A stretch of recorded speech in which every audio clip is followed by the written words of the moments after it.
welcome to another episode of Femme Queen Crazy. Sexy. Cool. What's goody? Hi, ladies. Yes, I'm back. We back. Speak up. I'm all that. Wake up. Nervous. What's up? She over here What shy. y'all Don't be doing? shy. All this men in the house, she nervous today. I'm good. I'm No, good. she was out in Texas showing out and stuff. Oh, yes, Texas. Yes. I had was to be there. Texas. Just so you did your thing. Thank you for honoring me. Oh my God. Like, I really, really wanted to do it so much justice. I have many thoughts around the category in itself. Y'all don't know what a playbill is? No, bitch, that annoyed the hell out of me. To pause a whole category to ask a question about what the hell is a playbill. They don't hand you a poster when you walk into theater. Okay. They hand you a booklet, which is a playbill. And I'm I'm in the back trying to get dressed to come out as Grisabella the Glamour Cat, and wow them. And it didn't happen, right? Because they stopped the category. And I'm it was a whole commentator, going back and It forth. wasn't even a judge. No. It was a judge. It Can was y'all one stop the animals in the zoo on the freaking stage, please? Do started your off. job. You Do already your know what job. this You're not a episode's judge. So listen, it was just hurtful because you stopped the whole category. And to be fair, the person that came after me did not even have a playbill. The person that came after you. Yes. Mm. They didn't even have a playbill. They got tens and everything. And I'm wait, how do you pause? I have the poster and the playbill specifically and technically what the category asks for. And this person is standing there and they just had their house father come out with the poster and they got through. And I'm but you just chopped 5 other girls for some of the same things. But again, I had a beautiful time. It was my first time being at the conference like that. There was a lot of things that came up, that came out, that helped me have a deeper look into Yeah, what hopefully we it'll should make be some changes because there's Let's a lot see. of conferences, but Here we go. What did you take I from don't know the what be conference? happening. What did I take from the conference? There is this actual program that they're looking to implicate that teaches sexual sexual wellness and stuff like that, and how to determine sexual deterrent from touching people and stuff like that. I forget the actual words, but I have it, and what they would like to do is to put it in every house, and every person has to do this training. So therefore, the touching and the stuff like that, you can actually be able to have some more awareness around that, and for parents to be able to detect that when that's happening with their kids, if the parent themselves are not doing it. I don't mean to break in here, but since we're talking about ballroom, we got some face up in the place today. All right. Baby, when I tell you the guest, when you think of Whitney Garcon, the epitome, when I came in ballroom, bitch, either if you was a butch queen, you wanted to beat him or you wanted to be him. You know what I'm saying? That is the face of all faces. And you got one of my partners, if our video is going a little viral, Zeric Mugler in the building today too. It's about to be a episode. And to I think am that so they excited. have the same DNA in the sense they both from Mugler. Yeah, we were all Muglers together. That's when Mugler Was still that the turns it. heyday? I love the Muglers, but we were really, really, there was a lot of face up in the building. Yes.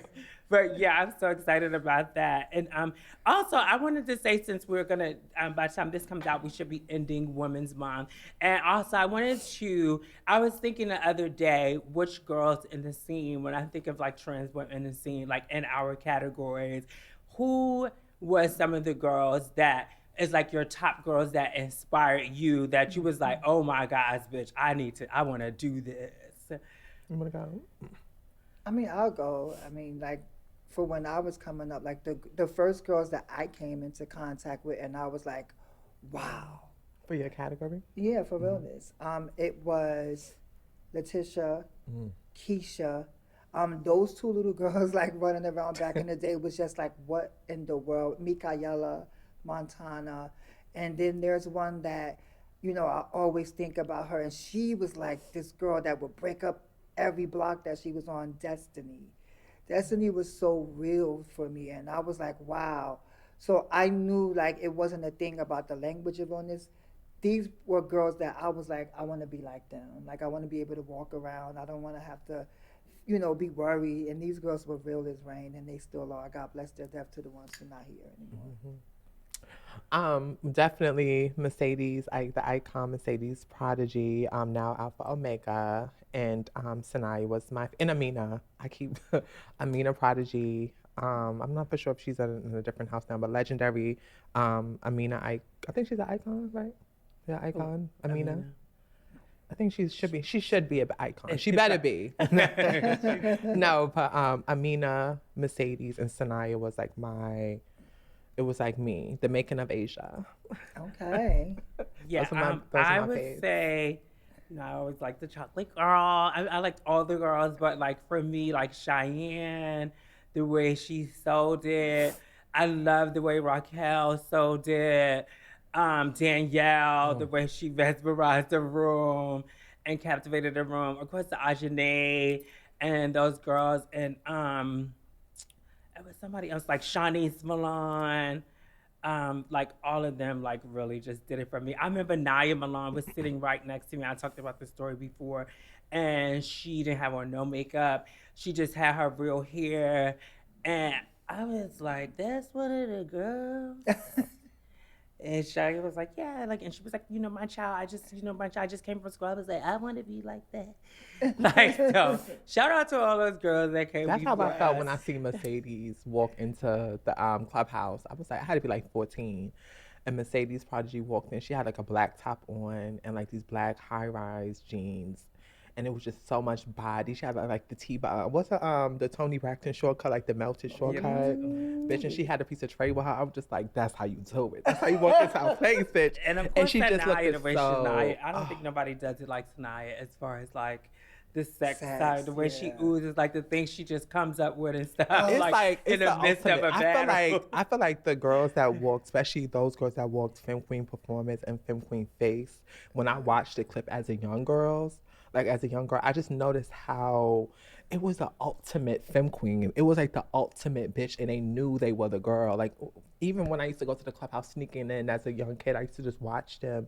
They would start from downstairs. Like, they would start from like downstairs from the cab. Let me out the cab. Yes. Let me out the cab. Yes. Get out my way. You was in your element or your way to the ball, but you was getting up there. And as a little girl, you looking at That's why they probably didn't like me, because I would give all those antics because I learned from the girls before me. Shouts to the girls before. Shout out to Ashley too for like realness, all of that. I was thinking so many. Sabrina. Yeah, Sabrina. I gagged. That's my favorite sex siren. Yeah, I gagged when I seen her. Perfect 10. I gagged when I seen her. Sabrina. Woof. I need you on this couch, Sabrina. And you ain't have to do me like that, Sabrina, when you did me like that. I need you on this couch. What did she do? And remember her? Whitney told me that I was gonna wear this little pum pum shorts on the top, and they was like, "No, keep it classy and wear that dress." And I wore the dress, and she had on like nothing but lingerie. Remember her and Trigony battled at the at Esco's? Oh my gosh! Trigony, Sabrina and Trigony. I love Trigony. Yeah. She reached out to me recently too. Shout out to Trigony. We love you, Trigony. Yes, we would love to have you on here too. Also, I was thinking like, to come back to this, I don't want to like beat a dead cat, but what's so funny? Like when we were talking about exposing people, right? And how, it's such a big thing when the trans women do it or whatever. And I was just seeing the double standard the other day. I was looking on Facebook and I seen a butch queen exposing and like putting all these messages from another guy and stuff. And everybody thought it was a kiki. But when the trans girls do it, oh, she needs that. She's gonna be killed. She needs to do this. Why is she doing that? Or whatever. And it's so interesting. I didn't say it. I said I would never do it. Yeah, but you was low-key judging. I wasn't judging. I said I didn't judge. I said I wouldn't do it. No, but she did came back the next episode and thought about it and even I apologized. I said from your standpoint, if that's how you feel or whatever, I did. I always apologize for whatever. But I did see that it is a double standard. Like when the girls, no matter what the girls do, it always seems that the people come down harder on the girls than they do our counterparts. I believe that they want us to be perfect. I feel like a part of, like, people don't accept us for us. They want to control us. They want to put a dress on us. They wonder how we should do things. You should shit like this. You should act like this. And if you don't live inside their mind of what a trans woman should be or a lady should be, then they want to pull you apart. Like, you shouldn't be doing that. Fuck you that. shouldn't be doing that. It's like, We're not doing that. so I noticed that. I noticed that when it comes to the double standard. And I just think it's the way they look at us. I think they look at us here. I really do. They look at us as here. They place us here in their mind, and they believe when we make mistakes or we do things that's not to what they believe is a good thing, they want to judge us differently. They would judge someone else. Yeah. Mm-hmm. Everything. Tabby? I mean, because to me, it's so many different nuances to that, right? And you know that I, felt like, they should not have a double standard. Like, and I said that, like, they do expose us, and it's been happening for a very long time. So that incident is not something that just currently happened. This has happened over time. And my thing, it makes me question, how do they really see us? I said what I'm saying? I said Like, in the first how do they episode. really see us? And I was like, what?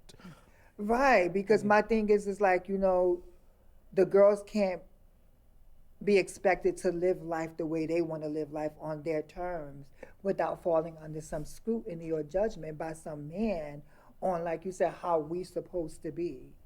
And when we come outside of those lines, shit like that happens. But when we do it, so it's like, it's just so many different nuances in how you see that and how that plays out. It's kind of sad. Like, there was a couple of things going on. I won't bring it up or go so deep into it, but Well, I definitely some do. things that, You gonna bring it up? bitch.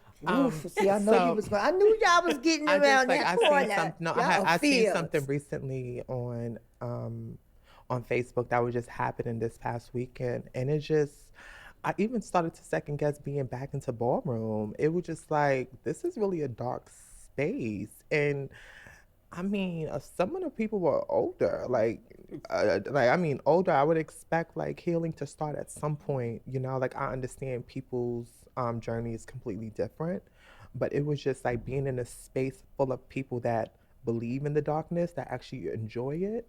It was kind of like, whoa, is this something I want to be a part of again? Like walking back into Ballroom. But then I just thought about it like, this is why I'm in the house I'm in. This is why I've chosen to do the things that I do, because I want to surround myself with people that are compatible with my mindset and just growing in life and being the best version of myself and sitting around those individuals that consistently like, what are y'all? Like, why? What does that do for you? For me, it's like, it's a thing where people are so used to thriving in chaos. Or getting paid for it now. Right, or so used to thriving in trauma that the very idea of healing scares the hell out of them, because they would have to look at themselves now. They got to face that trauma. And then they would have to understand there are some things about themselves that they don't like. Yeah. So a lot of that stuff is deflection.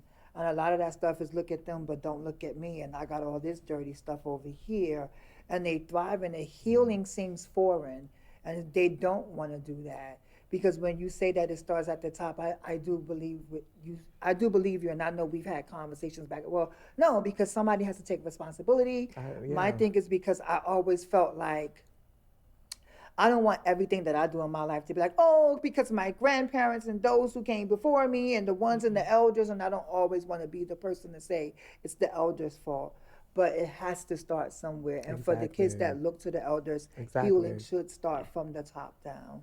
Yeah, and show it and was so tell. Show and tell. Like I think it's a point where you have to understand. Of course, there are some people that may be younger than you or just coming out that may be healed is different or different. But I feel like in our community, it's like I thought we were coming here to show our greatness and be just creative. We're coming here just to tear each other down and tell each other how much we hate each other, how much we despise each other. It's like I don't want that energy. I want to come into this community and enjoy myself, let my hair down, and be who I am. And when these people decide to take on icon or take on legendary, like these statuses, I think we should be mindful about giving these statuses out, not just about what they do on the floor, but I also thought it was what you do off the floor. I don't understand, when do we lose that mindset of off the floor, meaning what does that mean in our community? Off the floor, what does that actually mean? Because Whose lives are you impacting and because changing? those younger kids are listening and okay, this is how they do things. Okay, so when I want to get my point across, just go live and read the girls, like just go on my live and just tear them down. I mean, tear them down. This is Femme Queen, crazy, sexy, cool. Don't you forget to like, share, and subscribe. Also, press the bell so you can get your notifications, darling. Yeah, it's getting sad. And unfortunately, I feel like society is like that. It's a reflection of society because now people are getting paid to, do these things. Like everybody just wants to go viral, or everybody wants these likes, and everybody wants beans, and everybody wants, to be paid for certain things. So they're going buck wild. Are they with getting it. millions? Like, Whatever. are people getting mansions? Like you have like. I'm just I'm just so confused. I understand struggles. I understand the clout. It seems like it's more of a clout than a dollar sign because I've seen some of the paychecks. The paychecks is not giving. I mean, Like it's not not well, like giving you that. selling your soul for $1. Yeah, I think it's. I mean, I love what you said. Like, it's not just here. It's a culture. It's a culture shift that continues to our community. to happen. But it's larger than our community. Like Really this not. whole culture of hate, explosion, tearing each other down. Like it's fucked up. But when you say that, I'm like, so what is it going to take to change that? Like, what would that look like for you? I just accountability. When they have these conferences, accountability. What does that look like? But like they I- don't keep the same energy with everybody. No, but I'm it's saying- They're to selective. confront their It's very friends. selective. And there are people at the top. What is the conference for then? There are people. Like I that's feel what I like mean. they Like just we, be like I hear talking. that when you even ask you what did you gain from it, and I love that they have conferences. I'm not saying that they should change it or stop it, but I just wish they would add accountability in these type of conversations or what's going on in ballroom that's consistently happening. I understand sexual things are happening, but also violence. And I said that, Trauma like, bonding. right? Trauma bonding, love bombing, like drugs. My thing is Predators. What? So that's the thing. So that's what I meant to say. I'm so sorry. It kept slipping my mind. Sexual harassment training, and it's very detailed. No, it's no. Shout it's out to Marcus Word. Oh, you got it. No, I'm saying that's Yeah. That's good. I But like no, but it's very detailed. And then Bugs Danya Luna also had like existing data to add to that. Okay. So like making Data sure from that ballroom or just data? boo, Really? like reports, stuff like that. So Shout out to you. So my thing is like this will be like administered to every house. Shout out to them. And I think that that's something that should be instituted. And like I said, this thing doesn't, and it's not about shifting the glass. It's about understanding that this thing happens outside of our culture. This thing happens from someplace else. Someone touched them and they touched and they touched. And my thing is, this is a thing that as people of color or as black people, we don't want to talk about. We sweep it under the table. It's the out situation. And it's the thing where the nuances of those type of stories is like, you never want to shame or victim blame the victim, but then there's instances where people do it maliciously and nothing really happened. So how do you define that? So this sexual harassment training will look at both lenses. You know what I'm saying? Like, it's not okay to victim blame, but what if the person who's calling it out is lying because they bought into some idea and you didn't do something they like, so now they want to, attack But is you. that really But is that make something happening though? Is the But here's the- victim blaming happening? No, I don't think Victim that's shaming? victim Yes, shaming. yeah, Yes, like victim right. shaming, So yeah. it does. It's a real thing that happened. I'm not saying it happens. I've never like seen the situation where it happened. saying that Like, people there's make up people fake that lies. come forth and people have attacked them, Yeah. right? So Oh, they're- okay. No, that's not what I was That's talking what about. I'm Like, saying. So fake. that's meant the victim- other way around. Yeah. Thought you were saying like the other way What do you around. mean? Like actually where people are saying stuff to the actual perpetrator and like people are like attacking the perpetrator. Or No, whatever, I'm not instead- saying no. that. But I'm people saying are attacking like the victims. So, for that- example, me and you get into a relationship, everything is good, right? And then something happens. I was okay with this in the beginning. Now I'm not okay with it. And then Because the I'm gonna relationship didn't and go our right or relationship goes left, and I'm like, yeah, So you- because.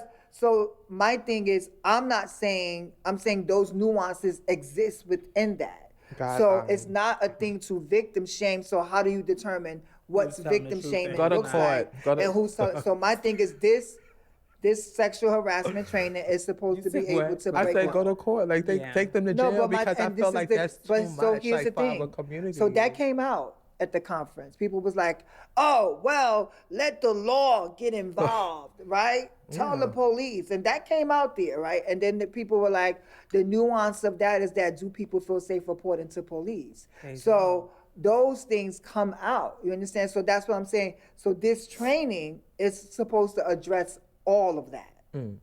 So hopefully once it's consolidated, they'll push it out and they Yes. will begin to implicate this in the houses. I would love so for them to come up all here and I those wanna hear that. conversations came out and it became a very heavy conversation. That's dope. And it was uncomfortable but necessary because the people were in the room. Like the people who have been labeled as these perpetrators or people who do that were actually in that room.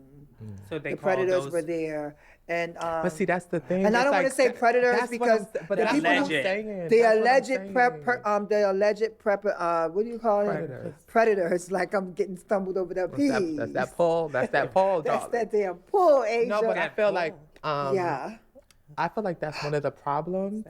That's one of the problems. Asia's little blue magic. It's just a vape, guys. It's just a vape. We don't want them guessing. No, but it's nothing crazy. No, but I think that's one of the problems. It's like when you have a predator in the room, why are they in the girl. room? Like if you know, I feel like there's as a lot of. I mean, like realistically, why are you like? It's like. We Why don't are you have at- we why don't are have you even at a criteria. Like, conference? do we have criteria when we hand things out? that's the When we have thing. awards, when we give things out to people, why don't we have no, criteria? What's the criteria? Like I we mean, don't they have say that criteria. Even when I made the post and that people were going crazy, I was just like, only icons should sit on the panel. People was like, They was over that, They but- was the status is feeling going that. crazy because you have these people that come on the panel. They use that moment to gag you, to humble you, so they can be. Baby. It's like this. Like I'm not saying every icon should be on the panel, but when I think of an icon, I'm talking about the people with the right 'Cause criteria. at some point, you know, I'm not who, saying the you know icons who is that- constantly are the judges talking that about are those. trying it on the panels and stuff. And like you did say, there should be select like a certain amount of judges that judge Yeah. balls. Start paying them, bitch. Give them $100, $200 Yes.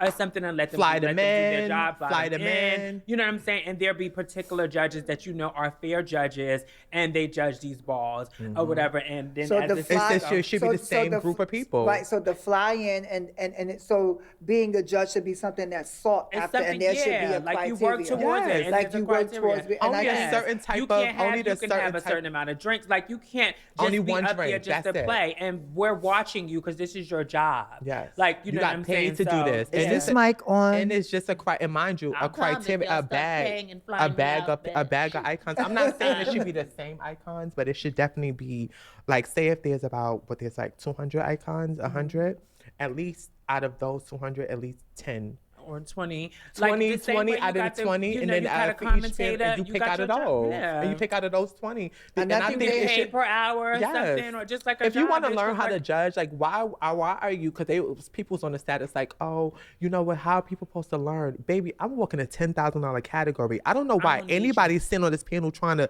learn how to judge. You can learn how to judge at OTA. You can learn how to judge at OTA. We are in a different time, and this is not back in the day where you can learn how to. Categories are now $10,000. It's hard out here. Like people are putting time and energy into categories. They should get the best of the best on the panel. Period. I want icons that are literally have the criteria to judge. I'm not talking about like they put in the time and energy, but I'm talking about that is respectful. That you don't hear no type of energy with them. They come on there and they judge fairly. Yeah. Period. And you know who those people are. Yeah. Like, you see people judge over and over, so we know. And that should be put out too. I think they should list the judges the same way they say who's commentating, they list who's judging. Because if I'm coming to your ball and I see that you got this same person who tries at every ball, then I'm not paying you. And when we start getting in those pockets, then people will start changing and they'll start like getting things you got together. Miss Mom over there. I mean, heavy on the part of that, the people as a competitor, like I'll start in like before the category. So people do put a lot into their category, spend a lot of money, paying to travel, and then to get there and to be played with. You couldn't even make your moment. When I tell you that I sat with that. And that was the second time. That was the second time. $5,000. I thought they should have at least got a bit gave you some kind of like little. It was given. Hurry up, this clothes, blah blah. Like I was like, you have people running a ball that don't like ballroom. So you have people running balls that don't like ballroom. It's like, is it worth it? So here's the thing, and that's what my post was about. It makes me not want to at times, like, bitch. Why? Because I'm not really coming to validate you. I'm coming to put on for you. I'm coming to demonstrate something. I'm coming to give you my talent. Realness is something that is every day. It's who I am. But when you can actually bring a category, bitch, I'm going to bring the category. Right. And I want to be judged for bringing you top notch. The category was specific. Bitch, I gave you specific. There is no way you should be sitting up there playing in my fucking face like that. And my thing is there is a commentator going telling people what to do? Like, where was regardless of that, like the second time, and for me, it's like so many motherfuckers. I can't be your problem and your solution. You cannot not like me when I'm on the ball, but off skill, you're calling me, you're leaning into me, and I'm showing up for you. So it was like, don't change your behavior when you're in a different setting with me, because I thrive in both. So I'm at the point that, like, I'm no longer going to be nice. I could be fucked up to a lot of people and say a lot of shit. Don't let them do that. So, but here's the thing, though. That's the balance. Don't be your oppressor. Listen, so that's the balance. Don't become right? your Because oppressor. then when you're ready to come back, they're like, don't do that. Because Tabytha, you don't have to respond that way. And it kind of makes you sit with that. But, thank God I have filters. You know what I'm saying? Because if I'm feeling something, I could easily call Tempress. And I'm like, girl, what I really want to say, she'll be like, no, don't say it that way. And then you'll be like, Tabytha, you don't need to. Like, shouts to Jax, right? Because even Jack was like, and this is not about being a sore loser. It's about speaking to what is true. Because Jack was like, you never want to come off as a sore loser. Right. I'm a competitor, bitch. I spend money. I came to fucking play. Don't have these judges up here playing in my motherfucking face. And like, understand who's here in the room. Like, I'm not coming off my last win. I'm coming to give back. Like, I haven't been out. I was happy to be outside. I was happy to be in Texas, and I didn't get to make my fucking moment. And that shit sat with me because I was paying homage to an icon in our scene. That audience. We gotta be. I think we just gotta start being mindful as well. Like those people that run houses, do not put your kids on this floor when there's certain people that's even on the panel, or it's just certain. Just like when it's giving ratchet, if if it's giving all over the place, but on they the was panel, blatantly getting they get backs. Yeah, you can see it. Like I sat on the panel as a legendary girl. I sat on the panel and I was just like getting the tea. Like it was some judges that would be like, how is this person on the panel? They're reading people that they're giving tens to. You shouldn't be on the panel. Yeah, you really want to chop them. Right. You really want to chop, but you don't want to fight. I was scared. watching the trans vote the other night, and they was about to be a fight because somebody approached the judges panel, but it's like people believe that they can attack the judges, and that's another problem. Where's the protection? Well, but I hopefully want to these shed conference some will light. resolve all that. Yeah. Yeah. I just want to shed some light, some goodness, and I want to thank y'all for comforting me and pushing me to tell my story and to be, transparent about it and giving me that space and letting me know that it was okay. And I'm glad that I did open up about it, because so many people have hit me up and told me that they were going through it as well. And so I opened up about I am having surgery next month to remove the silicone in my body because it has caused, some unexpected things that has happened, and so I want to get it removed before anything else, or it migrates or anything, and the pain and stuff. So I did express that, and I put it on social media. I also have a GoFundMe, so y'all can donate towards my GoFundMe. But thank you to everybody who has shared it, the story, and who has reached out to me and who has donated, because when we talk about community and talk about the negative things, I definitely want to shed the light on the positive, because me as being a cancer, it's very hard to put my pride aside sometimes and speak up about things. And then also, I don't like rejection. And a big thing is that I was like, girl, what if nobody wants to support me or whatever? And the community has come out. People that don't even know me, has definitely supported me in that way. And I just thank you so much. And thank y'all for, I'm so proud of you. I'm so proud of you. That's inspiring to younger girls, and just on anything that they're going. I always tell you that. I love that. How I know you say you're a cancer and you kind of be nervous on things, but that's one thing I've always noticed about you, that you weren't scared to be the voice in rooms that we supposed to be quiet. So I'm just it's inspiring and beautiful, and I'm proud of you. I am too. It is inspiring, because you're right, to show a piece of yourself and to have those barriers, but you did it. And that was the brevity of who you are, and you've been that for so many girls. And if you definitely want to make sure that you're contributing, please look at the link at the end of this and donate to her GoFundMe. Yes. Thank you. I guess we can go to our guests, but y'all, it would be a disservice if I didn't say, bitch, we are on the precipice of a motherfucking governmental crisis. Shout out to Girl. Shout out to him. Wait a minute, girl. That might be taking the wrong way. Segregate me. I love it. I cannot sit here. I love it. Segregate, I cannot because you know sit why? here. And I'm so happy that I'm so happy that no, they've been showed us. You would be a fool not to know. The things that we have been going through, we've been this is not our fight. This is not our fight. This is not our fight, but it's not. Our fight. It's our fight. It is our fight. It's always again. And that what? It's our fight. I don't And like that when people what? sit back and say again. that. And that what? Because they picking people about at a it. time. See, that's how they here's- divide and conquer. Because everybody, they gonna weaken They us. can 'Cause we divide. all gonna be given. No. That's not my I'm so fight. But proud then of it's my gonna be us black next. people. It's gonna be the next people. Like, y'all bitch, see this They've shit? been attacking us. What do you mean? Ever since I was So a kid. that I've means been that- sending people so to where they that- not so even it's not from. new. This is not new. So let me break this down to you. When you say things like that, right? Yeah. Get a tabby. So when you, She can't get me because you know I would chew her. My thing is, no, it's not even about you. You have the right to believe what you want to believe and how you see the world. I'm not here. I told you before. I'm not here to challenge you, You can't. or to switch you over.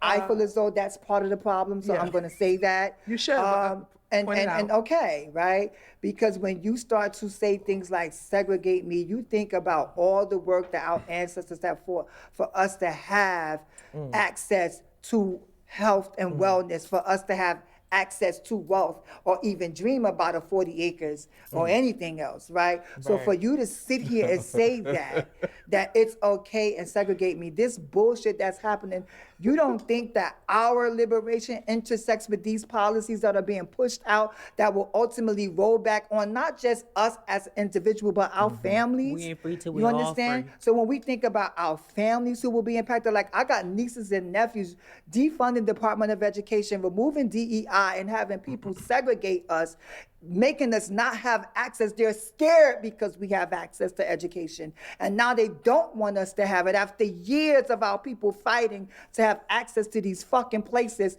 To sit here and say some shit like that is asinine. And enough of the jokes and playing around with it, but this shit is real. And I work for a government where I have to be visible and try to help shape policies that protect us and generations that come after us. So when we sit back and we play with this stuff impacts our families, our health. Like I have grandparents who need access to health care. This hurts them. This hurts those babies from marginalized groups of family who have never had access to correct education or access to higher academia or access to even provide food for their families, and they're struggling. And I do believe that we should work for what we want in life. But there are people who inherently will need that because they never had a fair shake since the inception of birth. So when they have been struggling for years, and to now know that we're being pushed back to the margins and these kids can't have access to free lunch or free food because their families are struggling, that impacts Black communities. And guess what? We're part of that Black community who you say wants to sit back on their hands. Yes, we don't have to join the fight. That's what some say. You're exhausted. I'm exhausted every fucking day, but I still show up. Because I have a right to live, I have a right to health care, I have a right to access, and not just me thinking about myself, I'm thinking about my family, my sisters, my brothers, my nieces, my nephews, how this impacts cultures and communities. The shit that they doing right now is an erosion of our Congress, and the Congress is not stepping up. They are violating constitutional law. And my thing is, if you feel comfortable saying that and that's how you feel, go at it. That's your life you want to live. To me, it almost sounds like it's like a slavery. Like for Girl, him we're to going be back. This stuff has had me thinking about leaving to somewhere where they're not even from. Like, what is that? You're sending 3 plane loads to a whole nother where place, you're not even like, from. that you're not even from. What is that? Are there underlying deals that we don't know about? This could be a selling of people. My love, like, it's I don't going understand. back to the dirty war. One thing, it is going crazy. Do your research. Also, I think we all need to stick together, but also especially my Black people and stuff, and stop allowing, because you don't realize the white supremacy is what keeps our narrative. you. Like, exactly, you're a part Y'all of the not coon tired of culture. those people controlling our narrative. It's like we get to this forefront and we fight for everybody else but ourselves. We have the same conversation again. You're not the first person, and you won't be the last person to have this conversation for our people. Fight. And when at the end of the fight, so should we just lay down? No, we shouldn't. We should go I come will together. Be Black, how many times we have so conversations? After we come together, then we should fight. We heard you, baby. How many times we have conversations on this couch about how many times we have to fight for our people and everyone else? How many times Black people are fighting by themselves and for others? How many times? I'm proud of the Black people that we are finally coming together and say, this is not our battle. We need this to is come not our together. fight. I guess I would love this. I love the segregation. I love all of that. I want to stick with my people and fight for ours. I'm tired of these people controlling our narrative. You just said, what you mean? Why we gotta fight? You just said we gotta fight. You just said I'm tired, but you want to continue to fight and have the fight.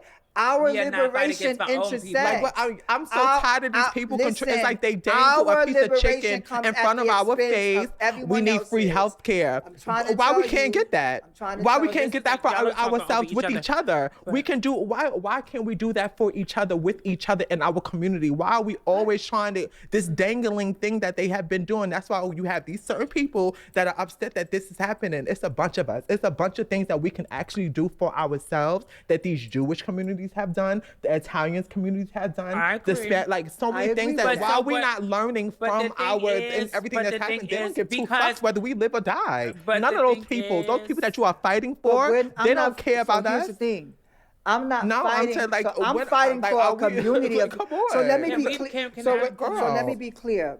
My fight. I'm tired of controlling our narrative. I'm tired of them controlling our narrative. I'm tired of them trying to hold this dangling piece of chicken in front of our community. Oh yeah, we're taking away healthcare. And no, but bitch, every time that we do try to do something, it is burned down. I grew up in a community with no free surgery. I had to get out there and get it. I don't want y'all to think that we've never come together and had things, because that's not true. Some of your most important, I'm saying for me. I'm saying things like that were Black neighborhoods. They were things that we had our own. Yes. Like they And who bombed fought these for that? things. Black people, right? Yeah, but what So I'm let's saying, do it like how, why we got what I'm saying is that they have allowed white supremacy to divide us as well as a black community. When you and have, they're going to continue to they do don't realize that homophobia. You know they're going to continue to do that, right? That transphobic. They're going to continue to do that is a part of white supremacy. They don't they see made it. black They men don't feel see like it. their merit system, the only thing that made them worthy was their masculinity. Yeah. They didn't realize that being free, that being gay, and that being trans, and these things, you are free. Yeah. And that is the worst thing to them. And it's being always free. going to be. So it's like, always going to be. And then once we gotta get to our realize that, guesses. we can be better. You know what I'm saying? We So need to we're gonna- realize they don't want to let us free. well, bitch, you gotta Take can I your just put a freedom. pin in Because there? I'm willing to Baby. fight. Can I put a pin in Bitch, there? I'll go about And it. I don't, and that, just because I said shout out don't mean I stand with I can give two fucks whether it's or a Democrat. I don't like none of them. I don't care for any of them. I'm with my people and 5 people. I don't care for none of that. I see clearly they don't give 2 fucks about our community. So if it they comes don't down to it, care. y'all getting in the I streets. literally read. Y'all getting armed up and because you see them twins, they done killed, and they So- trying to make it like they trying to make it like it was Where's a the suicide. march? Where's the in march for that? Georgia because they trying to sweep it under the rug. I'm like, bitch, I'm trying to figure out how to so arm two myself. things 'cause can if it comes exist down at to the it, bitch, same what's time, that? right? So I do agree that we do need to come together and to start to build what we need for each other. But I also know that those things that we ultimately want has always been in the hand of white supremacy, Thank and you. we will always have to fight against. We don't white always have to. supremacy.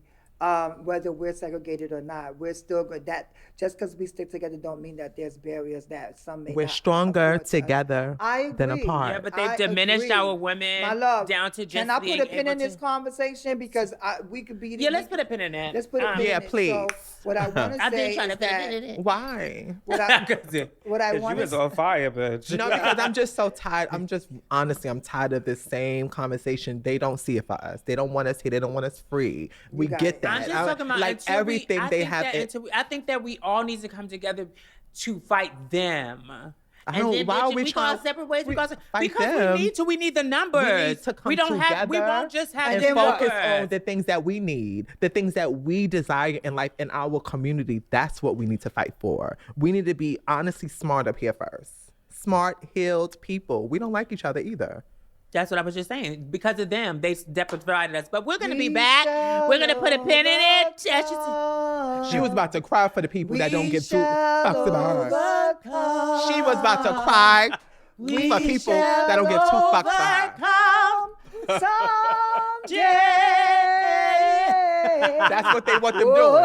Singing on the corner.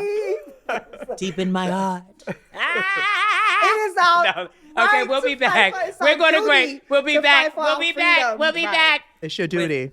Whitney, darling. This is Femme Queen, crazy, sexy, cool. And I need you all to like, subscribe, and comment.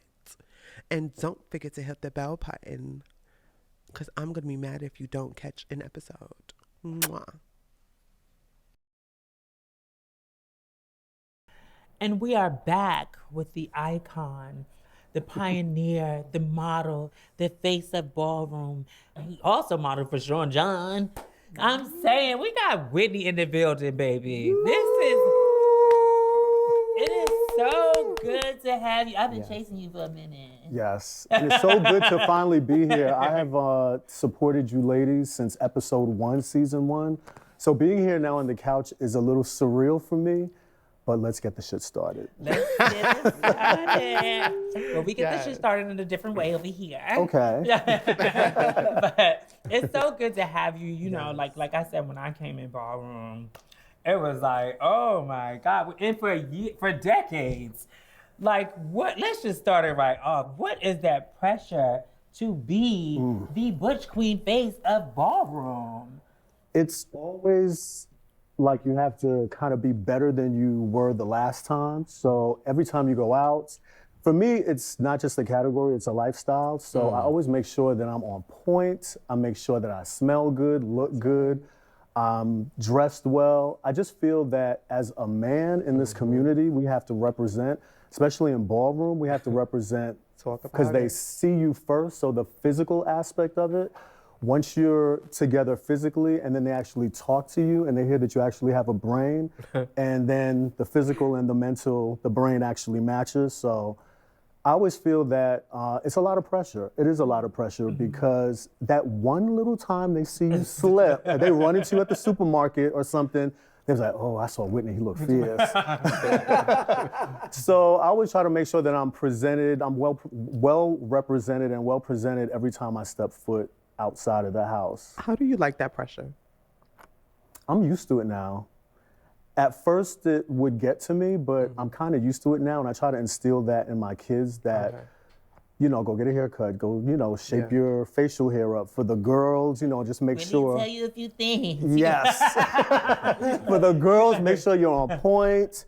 You know, I like a girly girl. You know, nothing's wrong with tomboys, but, you know, I love the heels, the dresses. I just like women to embody being a woman, talking about the girls. So I just, you know, always try to, you know, tell my kids to do the same. You know, anytime you're out in public, just make sure you're representing because, like I said, it's that one time they see you slip and they're going to go with that one time versus all the 100 other times that you were sitting.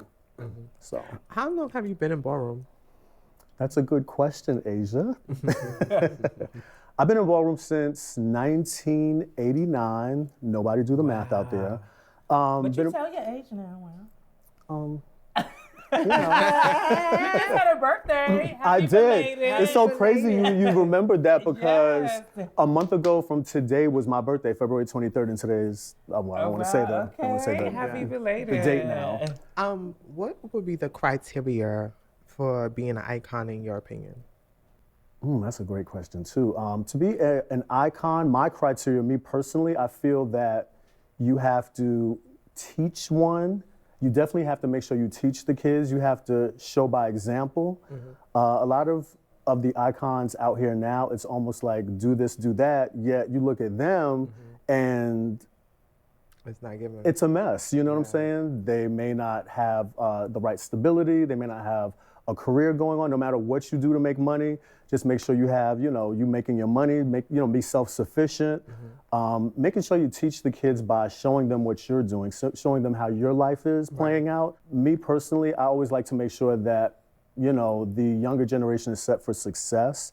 I try to teach them a lot of things that I had no one to teach me to do. Like, for instance, resume writing, making sure that education is very important because without that, you know, you're gonna have to read and count money. If you're making the money, you're gonna have to count the money. So you have to make sure that, you know, you're well versed in speaking to people and, you know, in cases where you may have to either go on a job interview or even to sell yourself so that way you can let them know I'm the right person for this job or, you know, whatever that you endeavor. So it's all about, I mean, it's always been like that. I mean, our history, like we have some history together. Yes, but we do. It's always been one where. Sis need to be an icon. She always got history. You know. I mean, why do y'all get? I get that. It's always like ever since like the first time we met, like you've always had this poise and this way about you. And I appreciate that. No, honestly. And you as a leader, you kept saying like teaching as an icon, teaching and the criteria for icon. I think you were the only person that was actually a mother and father over a house, right? Yes, absolutely. As a Mugler, I kind of was like, if I'm gonna be mother, you need to step up. Yeah.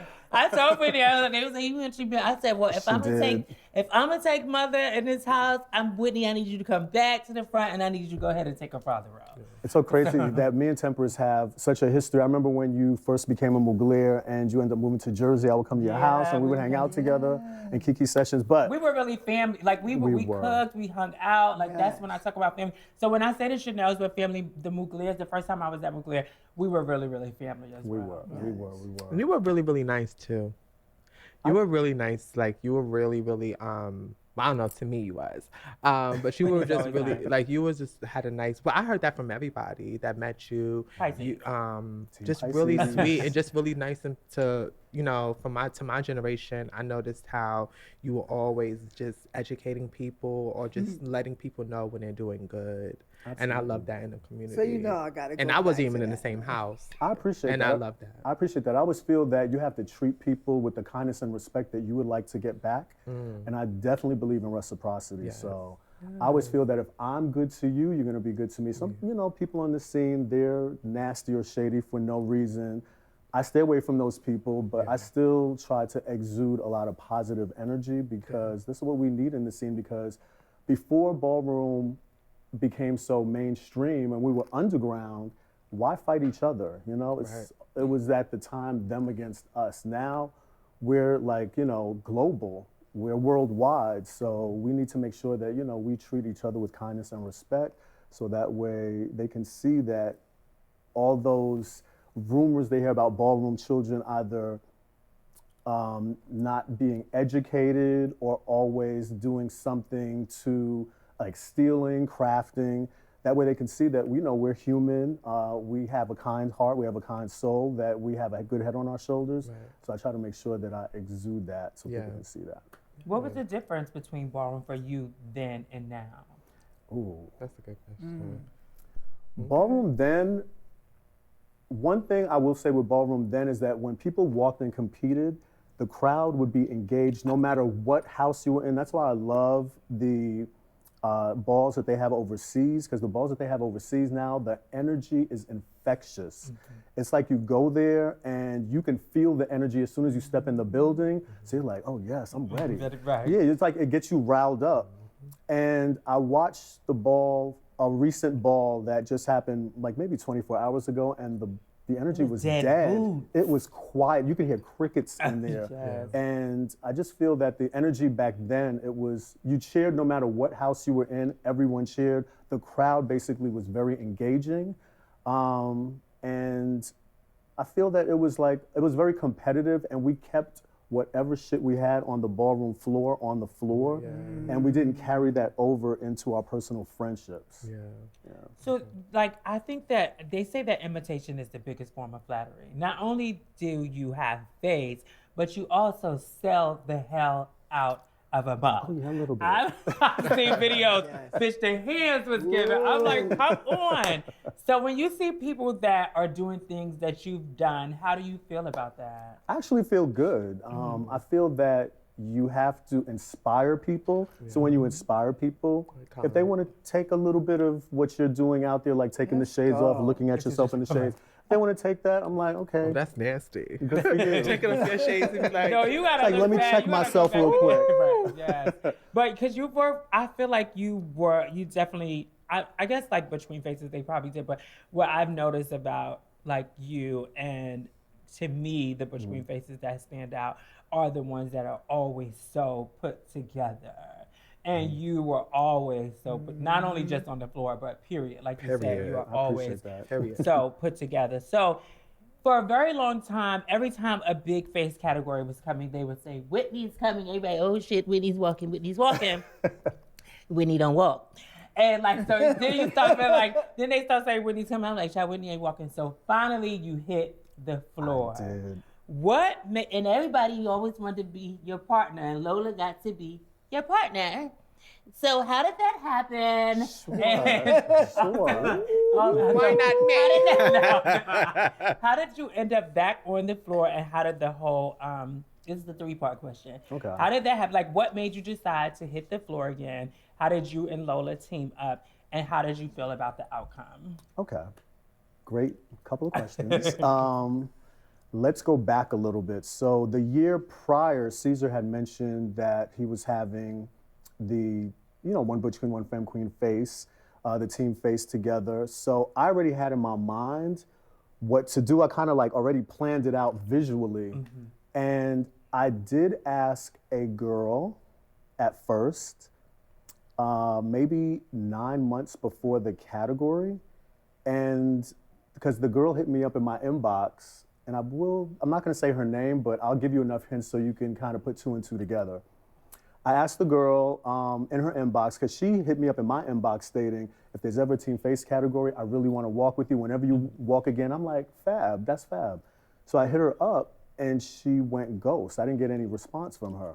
So months went on, and we were approaching Thanksgiving, and me and Lola have always had a very good relationship. Love me some Lola, love you Lola. And Lola hit me up, and I think she may have talked to Jack first and said, you know what, if I approach Whitney with this, what do you think Whitney's gonna say? And Jack was like, just ask him, he'll let you know, off the bat. And when Lola asked me, I thought it was an amazing idea, especially after she just got off came off that win. that high from the La Vim ball. So I was just like, oh, this is gonna be nasty. Once she asked me, I was locked in, and that's when our creative juices started working together. And after she asked me, this is when all these other girls started hitting me up. And the girls that hit me up actually hit the floor with other partners. And the initial person that I mentioned that I hit up months prior, she ended up walking with Exotic. I felt so, and I kind of felt that was going to happen only because they're both in Atlanta. Well, she was in Atlanta at one point before she moved. Cool. And they're both in the pageant scene, so I just figured that was a good fit. And how did you feel about the outcome? How did I feel about the outcome? I didn't expect that to happen, but that's Ballroom. That's Ballroom. Wait. Sure, wait. So how do you feel? Let me elaborate a little bit on that. That go bowl is fierce. I thought that the last battle would have been myself and Giselle. Said I want to be very transparent on this interview, and I'm going to be. I really felt that the last battle was going to be between myself and Giselle. I mean, it didn't work out like that. I just didn't understand the two-panel situation. But once again, that's Ballroom. Good evening. So let's. So we've been talking about a lot of. Oh, go ahead.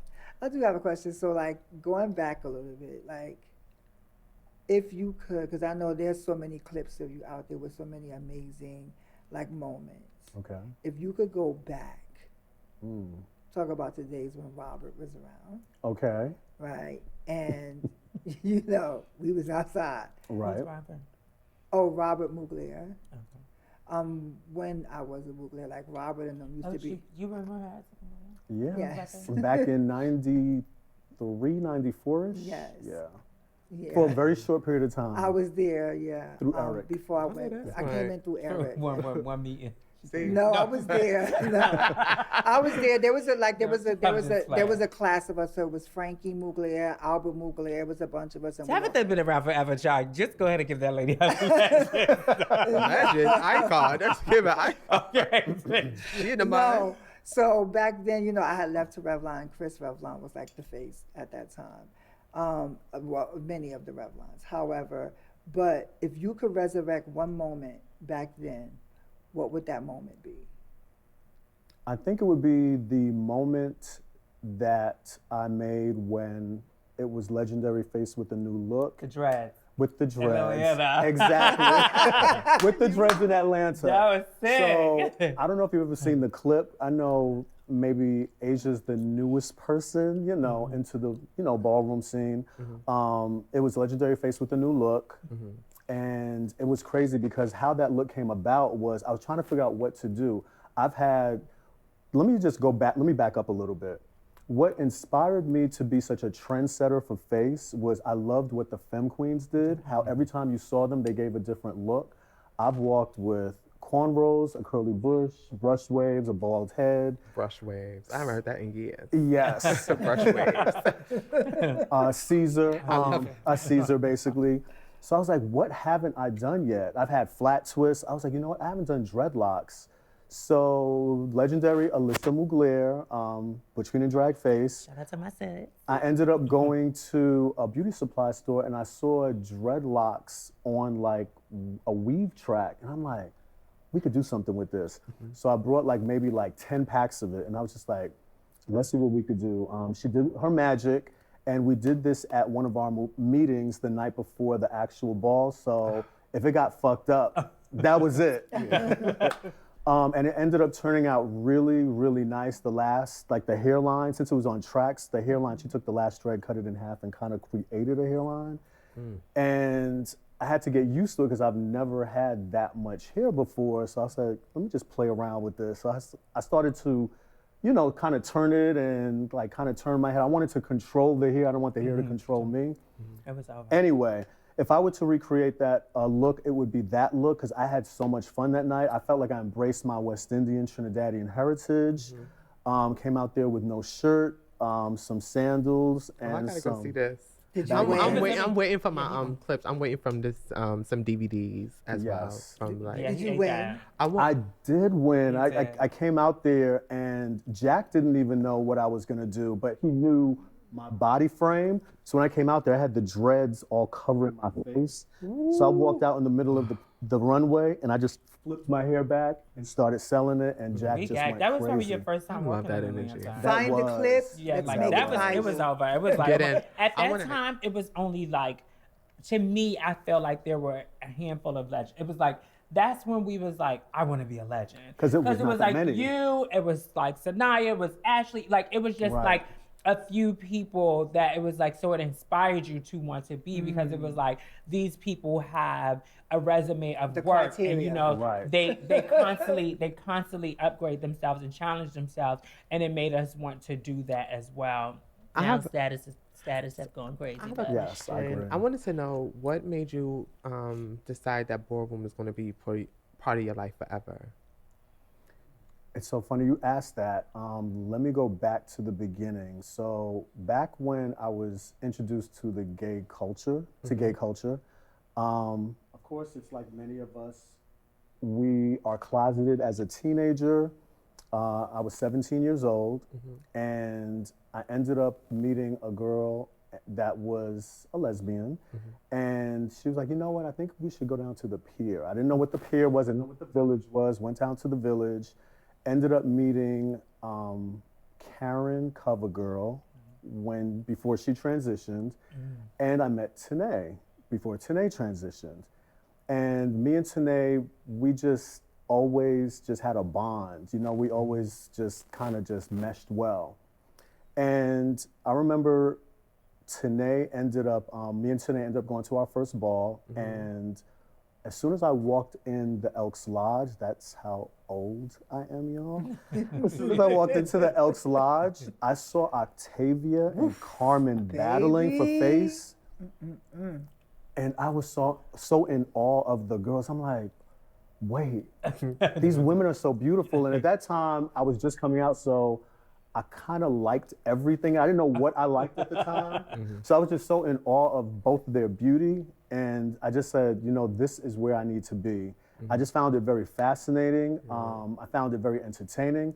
And quick story too, behind that. So afterwards, this is before cell phones, were out. two-way I hate to date myself. Hate it. The two-way pages. Yes. Yeah. So, and I hope Tanae's don't mind me telling the story, but Tanae ended up calling me. to Tanae. Shout out to Tanae. Tanae ended up calling me at my house, and Tanae was crying. Her father had kicked her out because her father found her drag stuff at her house. And I was like, you know what, Tanae, it's okay. I don't know what we're gonna do, but I'm coming to get you. I didn't know where we were gonna where I was gonna take Tanae, what we were gonna do. Tanae's father had put her stuff out in bags. It was like, you know what, you're just gonna come to my house. Oh, that was so nice. Tanae stayed in my closet, and I had all her stuff in my closet. I said, Tanae, you're gonna stay with me, but I'm gonna sneak you in my mother's house. I put all her stuff in the closet. Say, every time my mother comes in the room, just hide in the closet, and when she leaves, just come out or whatever. So this went on for about 3 months. Wow. Oh my God. It went on for Mothers about wasn't so nosy. This went about for about 3 months because I just felt like I just met Tanae. However, I felt like I just needed to help her. I don't know. I just felt like something in my spirit just said, Community just help kind her. of gave that. That's how. But did. I was getting ready to say how that's the community is. difference. difference. Like it was so much. We It need was each so other. heavy on family orientation, and we really needed each other back We then. did. This when people were being displaced from their homes, kicked to the curb, which infrastructed us to erect parents Right. and try to take care. We were all we really had, and community really felt like community. Just the idea that you would stay in the closet every time someone came goes to how much we had to fight and survive in that be time who with we want to be. nothing. Absolutely. You know, so now that we have this, is the fear is that we will go back to stuff. Stop scrolling. Like, click, and subscribe to Femme Queen Crazy, Sexy, Cool. And don't forget, hit the button at the right side so you'll be notified of our next episode. So, you know, everybody probably thought that you would be a Mugler forever. Here we go. Yeah. No.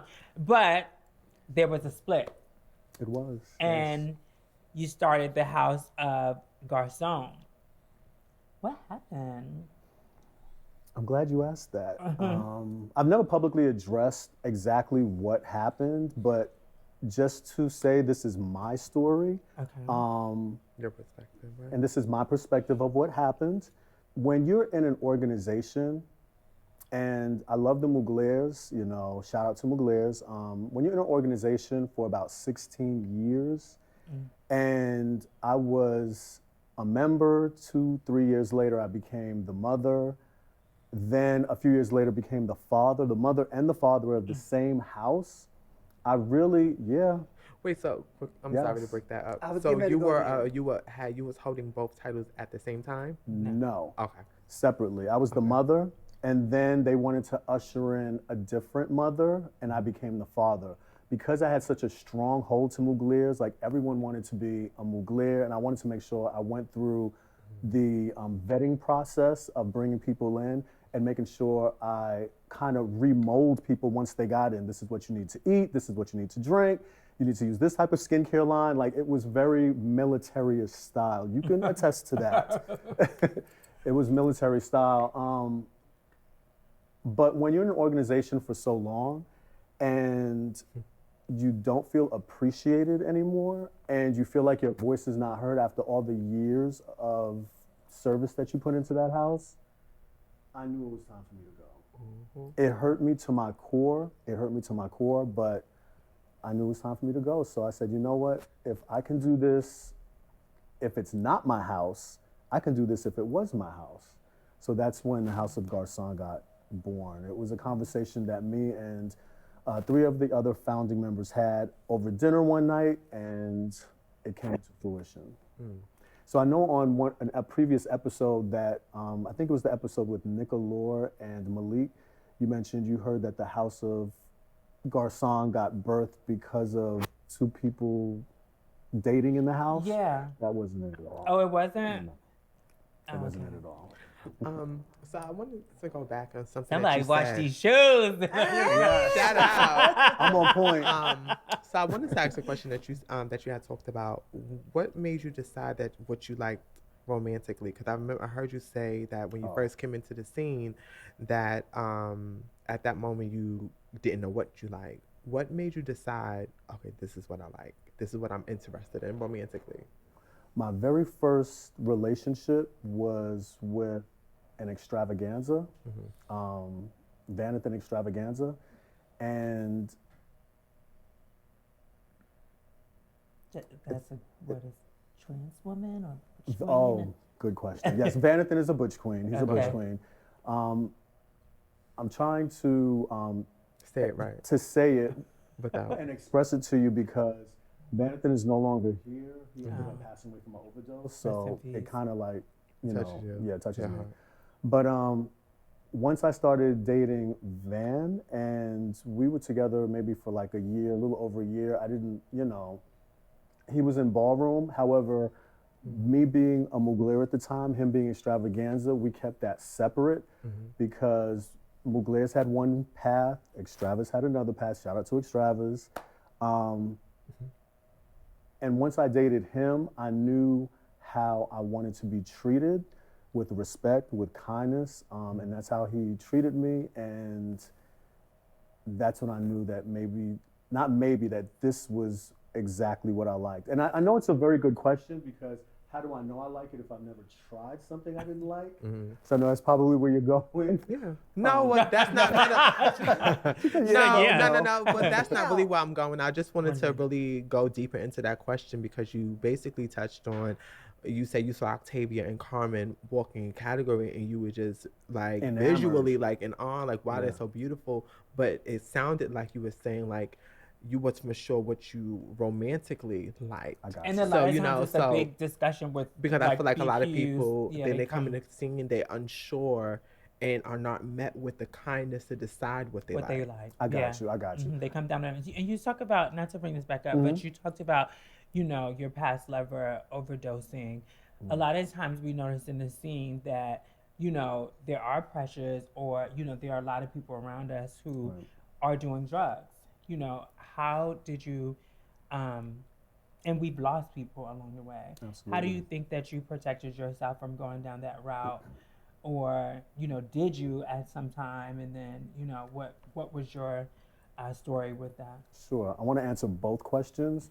So, first to just touch on the base of when I saw Octavia and Carmen, I was enamored with them, but I didn't lust after them, if that makes sense. Okay. I was just enamored by their beauty. And then hearing that what they used to be and what they are now, I was so it's the whole mesmerized. mind Right. But I wasn't sexually or you know, romantically. romantically or lusting after You didn't them. want titties at the top.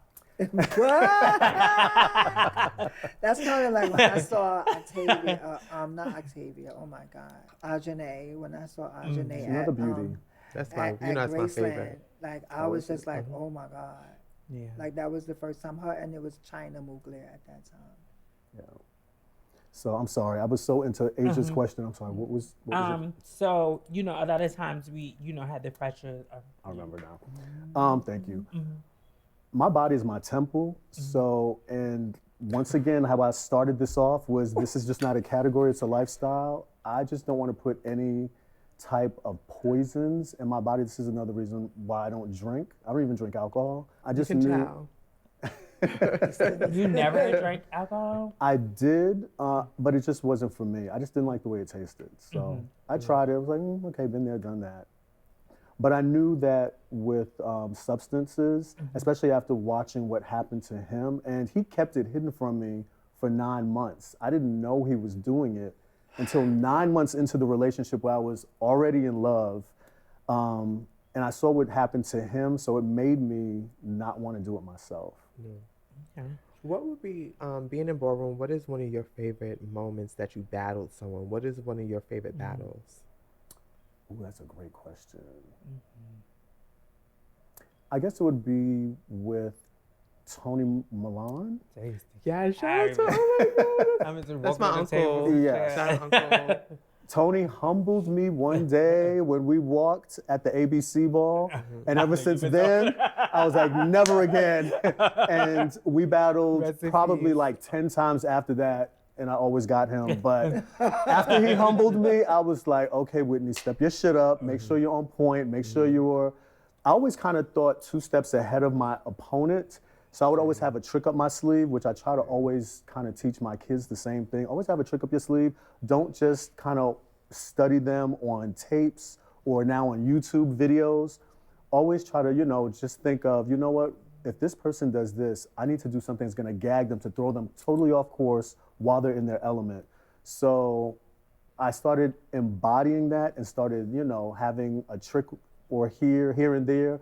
I would, you know, pull a femme queen and hide out in the bushes, in the cars, in the back.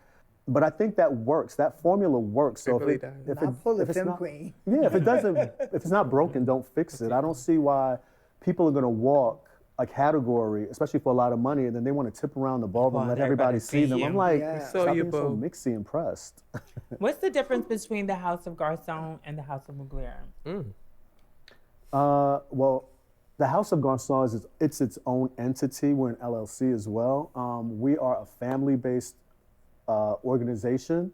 So we basically pride ourselves on family, and we really try to help the kids. Not saying the Muglers don't, but I don't want it to be about them. This is about the Garcons. No, I'm just saying, like, as far as like experience, as far as like you were in a house for so long, and then since you started your own house, like, what was your design? Like, what did you base your house off of? We still base the foundation. The foundation was still there as far as the executive board and the founding members having writing out bylaws for members to read, you know, if they wanted to come to the house, if they were a new member, so that way this is the way it's going to be. But I think a big difference is that we actually listen to what the kids' concerns are so that we can try to make changes. So we try to listen to what their concerns are. But you know, when you're a founder or a parent, it's like your phone never stops ringing. Something's always going on all the time. I don't mean this, y'all, but I just want to ask this real quick, so since we're on this and we always have this conversation here, and since you're a founder and you guys just put in place a new overall mother and father, and I've seen you have different chapter mothers and fathers and stuff. What do you go based off of? Is it a showpiece, parents, or do they have to end? We've tried to do showpieces in the branches, and it did not work. So we wanted to make sure we had an active mother and an active father actually working behind the scenes and being forefront, walking the balls and hitting the floor. I will say, shout out to Lariah and Chloe. Lariah does his damn thing out there. You know, he's in a lot. Yes. Chloe, I think we've kind of re-energized Chloe and had a resurgence in her to make her, you know, want to do a little bit more than what she was doing in the past. So we don't want showpiece overalls. They have to get their hands dirty. They have to get in the grit. They have to teach. Basically, you want everything. We want it all. Yeah. We want them to be an overall package. We love that. No pun intended, but the blueprint. But me personally, that's what I feel like is important in the scene now. I feel like there's nothing wrong with wanting a showpiece and someone that's in the mud. Exactly. Because you do want them to win, right? And you also do want them to teach one, yes. Yeah, I think a showpiece is a given for me with that. Like, I think they should definitely be somebody who is going to clear it. Well, you know that they. I'm just saying that someone that's at the, but stuff. they need to have the other nuances that work with it because, like, you can feel the detachment if it's a showpiece. If they just they're not invested, they don't talk. They're to not nobody, really invested. Like they're by themselves. When they show up, it becomes all about them and their category, and they're not concerned or pretty much invested in anyone else, and that trickles down. For me, I've always grew up with women who were definitely invested. You know, no, honestly, I did. Like, I grew up when mothers were mothers, and you know, and they were mothering, and that's one thing that, like we were discussing, like that was the hardest thing, you know, having someone like Tempress be around me like that, and that ripped like that. That kind of ripped away everything that I grew up with, having that value, you know. Being here, hearing you say that is so assuring to know that there are people who still believe in nuclear buildups where you're actually being a mother all the time. And you do, the phone does go off all the time, but Tempress got to the point where she won't answer my phone until a certain time. Bitch, so. You called me at like 8 o'clock this morning. But even though I do, that was a pocket down. Shout out to for the record, that was a pocket down. I was just celebrating my brother, and I rolled over. You know, I was asleep, and I heard Tempress in my ear. I was like, "What?" At 7 a.m. She be trying that. No, but like even though like. You know, everyone knows Letitia is my mother, so for the record. Right. But I want to say... bitch, don't call me mother no more. Look. But what I will say, what I will say is that, you know, she gave me that. And that's what's missing. I believe that is what's missing in a lot of institutions, that is not instituted. And people have went from family to organization and to wins and that's it. But then after that, there's no substance in the house. Exactly. I definitely agree. I feel like sometimes in this, what I'm watching and learning, and even someone that competes, I think we don't realize how much dedication it is for you to compete now.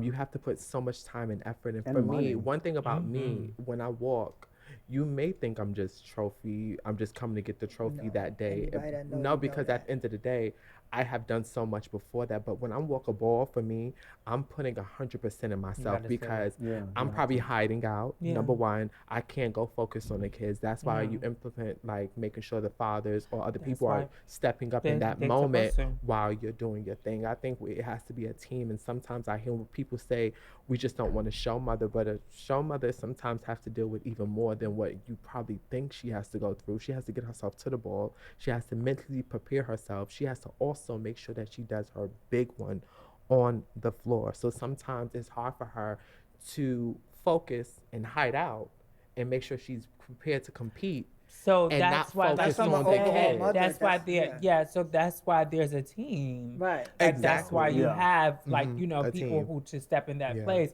when that's happening. Absolutely. But overall mother is not gonna walk every ball. Yeah. You know what I'm saying? So and she's gonna come out for the big whatever. But But when she's not walking, is when she's in the mud. Yeah, she but should not be. even just outside of it. For me, one thing about me, I'm always making sure that the new individuals that's a part of the house is I'm pouring so much into them outside of ballroom.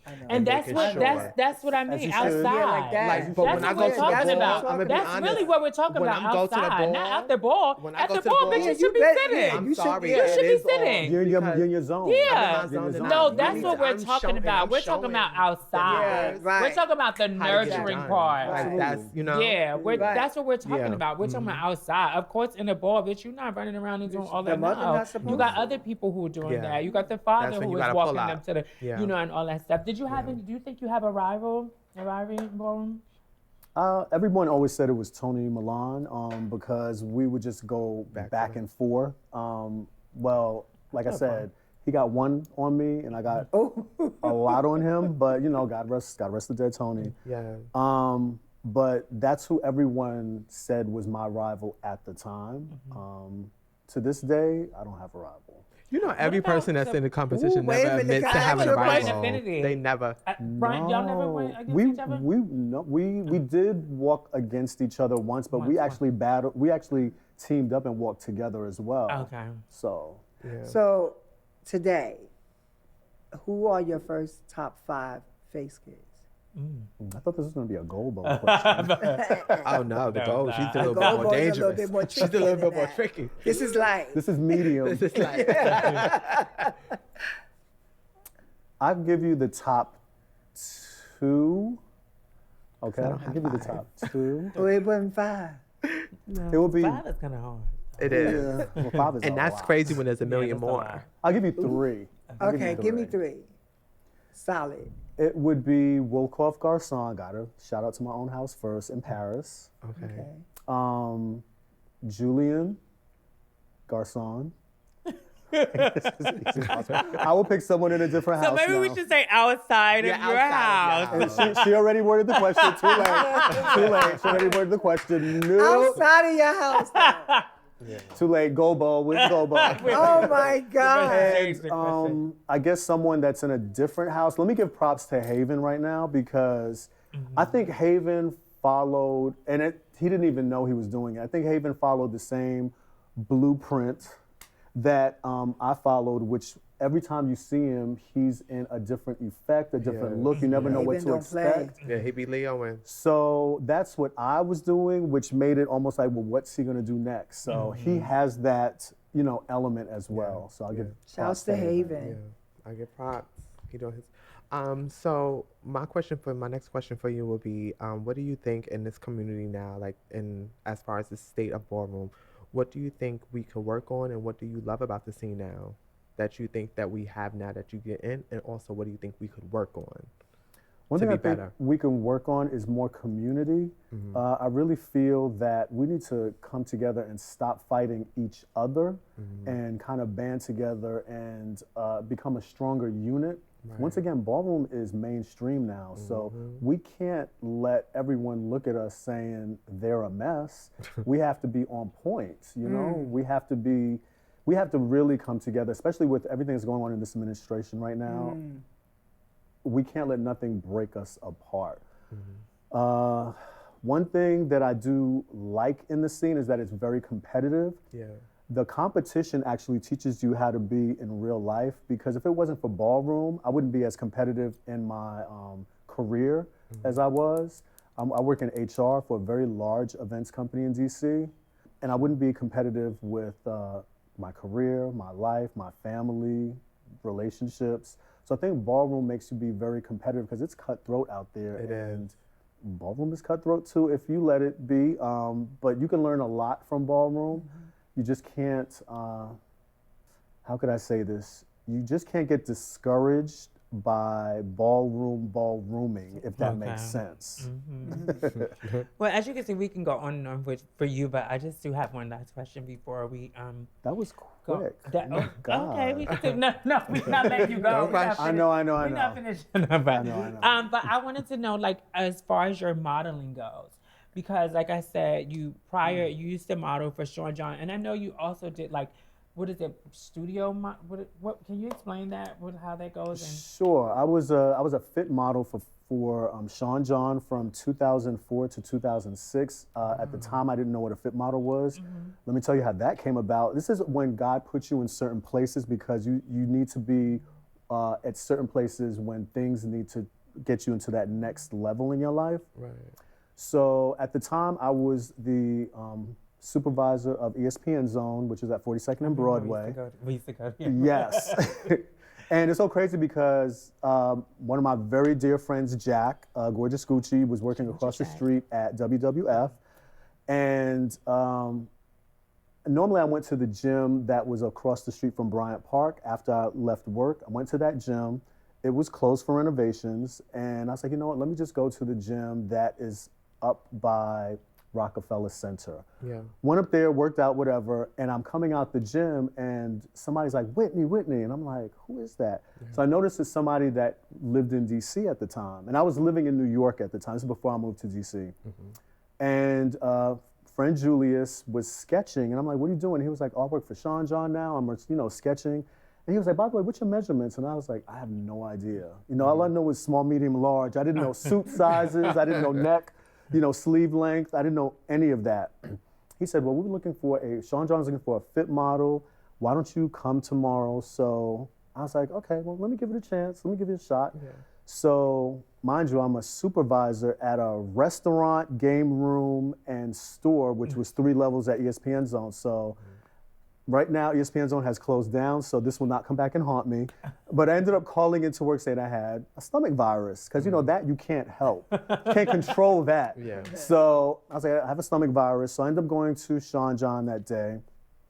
Go there, and I remember, this might be TMI, but I went there and I had on like a sweatsuit because I heard that I had to take off my clothes so they could, measure me up. I had on boxers, and the Asian queen that was there, he was like, oh no, honey. One thing you don't wear is boxers because it'll gather up. Make sure you wear briefs or boxer briefs. Since then, I threw all my boxes out.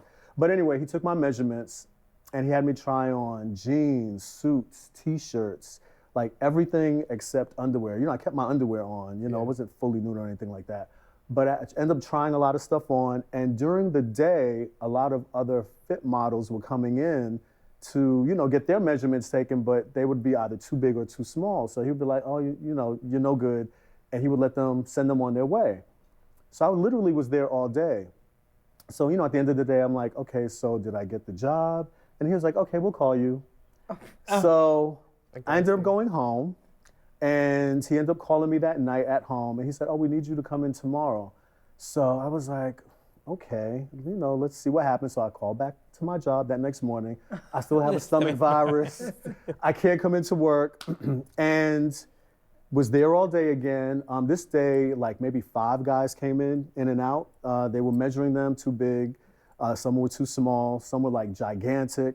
And, I was basically there trying on sweatsuits, suits. And this was when Sean John actually introduced his line, Sean John Collection, which is a more tapered, narrow cut aesthetic. And at the end of that day, I'm like, okay, the day ended. I noticed y'all kept me here for 2 days. So what's up? Did I get the job? And he was like, we'll call you. So I'm like, shit, like what's it gonna give? So I remember calling Julius back, the guy who gave me the information on Sean John. This is a quick story. I'm about to wrap it up, I promise. Take your time. We're not rushing you. Okay. And Was you invited to the parties? I was gonna say, was there enough baby oil? Was there we'll get to baby that oil later. there? We'll get to that later. I know, it was ruthless. But so I was talking to Julius, and I was just like, yo, Julius, I don't think that I'm in the right fit. So he was like, well, just be patient because they've been looking for a fit model now for 3 months. So when I was on the phone with Julius, the Asian person ended up calling me back that worked at Sean John. And he said, Whitney, we'd like for you to come in tomorrow. And I was like, did I get the job? He was like, no, you didn't get the job. We're still making a decision. So I just like, look, I'm a grown-ass man. This is exactly how I said. I'm a grown-ass man. I have bills to pay. You guys kept me working there 2 days for free. I need some type of compensation because I'm calling out my other job. And he was like, well, you can call out your other job, but if, this is the way the industry is, and fuck it. And he just hung up. Oh, no. So I was like, oh my God, I just messed this up. So literally 1 minute later, he called me back and he said, we'd like to offer you the position of the fit model at Sean John. Stand up for what you So, want. this is a testament that if you piece of chicken don't down. stand up for what you want, they will use you and abuse you in that See? industry. I lied for That's my in every community. So wait, Put the so chicken being down. Whitney, like this big name in Ballroom, what was dating in Ballroom for you like?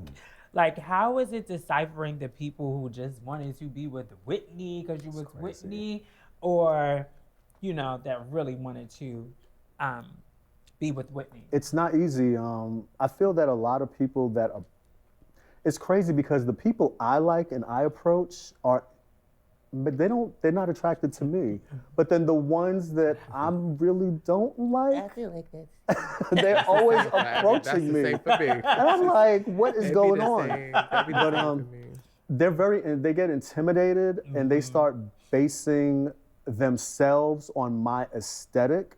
So I feel at first it was very hard, but now I'm at a grown man stage where I'm like, if you don't have high self-esteem to date me and you're gonna compare yourself to me, then we don't need to be together. Because I don't want to hear all the time, oh, I don't work out, so why do you want to be with me? Or I'm not as this, or I'm not as that. And it's like a broken record, but it's hard. It's really hard. I will say that. It's very hard. So being in the climate that we're in Ballroom, as far as the attack on the panels, things of that nature, what do you think we need to do in this time? Like, I know, you say you're close to Tanae. What happened to Tanae on the panel at that ball? Yeah. Stuff like that is continuously happening, or not even just attacking, just the disrespect for the floor. What do you think is important that we decide to? I know you said community earlier, but what do you think we need to do as a community in this time? It's a lot that we need to do, but I think that one specific thing that should be done is something that I took a puzzle piece from the latex ball a few years ago, is that you have a panel where you don't have people running back and forth behind the panel, and you have actual policemen or security guards, not security, policemen, New York City policemen or Atlanta policemen, wherever jurisdiction you're in, have police there so that way, if you don't have that wristband, you cannot go behind that panel. I think that's one thing that may safeguard the panel, but that would be a long discussion to try to figure out how we can solve that, but I think that would help out a lot. Yeah. Okay. Well, that's cool. Well, we love you, but we're going to do something a little different this episode. We're going to bring Zeric on, and then we're going to have you come back, and we're going to have you guys do the Gold Bowl together and answer a few little... Not to interrupt you, but before I do that, I'd have some gifts. Oh, do you? We love gifts. Yes. Oh, you hit my those God, we gifts. love Yes. Thank you. I want to make sure that I give roses out to people thank while they're you. still able to appreciate Such a it. gentleman. Thank you. Absolutely. You never go in someone's home empty-handed. Oh my God, thank you. Thank you so much. We truly You're very appreciate welcome. that. We And need this this has type been of men in great. Ballroom again. Where are you? No, They're there. Yes, they are. Playing. Okay. Is gifting your love language? It's a part of it. It's definitely. I love to gift exchange. What is your love language? Because I was talking to a boy and he told me that his love language, and I thought this was so like big because he said that his love language was a girl who listens to him, because in the Black community, they're taught that you can't have emotions, and they're like, get up, don't cry, don't this, don't that. And he's like, I just really want you to listen to me when I'm talking, allow me to have emotions. And I thought that was so big of him to come out and so deep. That is important. And, shout out to you, you watching. But so She's what dating. would Are you say your love language is? She's dating. That's awesome. No, I'm not. Definitely communication is the biggest part of it, because with lack of communication, if you can't express yourself, I can't be with you, because I'm a Pisces, so You need that energy. I need that energy that I'm giving out. But acts of service, and I do like physical touch. Those are my love language. That's a good one. Languages. So y'all know. Yeah, I heard it. Yeah, are you single or are you in a relationship? I'm single at the moment. He's single. What is your type? What is your type for the people? It's a person. It's actually a person. I can give you an example. No. I don't discriminate. Okay. I don't discriminate. No. Okay. It could be No segregation for you. Y'all are a mess. No segregation for you. She's on one today. They are a mess. Oh, Oh my God. whoa. My best friends have told me that I do have a type. I don't think I have a type, but I've been in 5 long-term relationships. Okay. 4 out of the 5 have been light-skinned and tall. But that's not really what I'm into. Not gonna say I'm into everything, but it doesn't matter as long as you have a good head on your shoulders, and it's about the vibe. Like, I need to talk to you. I'm one of those people that this could be a whole nother can of worms. With the gay dating online, like, I'm not into that, because I feel that I need to, me either. I feel like I need to learn a little bit of, feel your energy, learn a little bit about your past, present, and future. That physically turns me on when I kind of know more about you. Like, I need a vibe from somebody. I just can't. Hookup culture to me it's just not for me. Yeah, it's not for me. Well, we love you. We could go on with you, but we're gonna have you come back, and we'll be back with the legend, Zeric Mugler. Is that where the haven is? Stay tuned for part 2, dropping tomorrow at noon. Don't forget.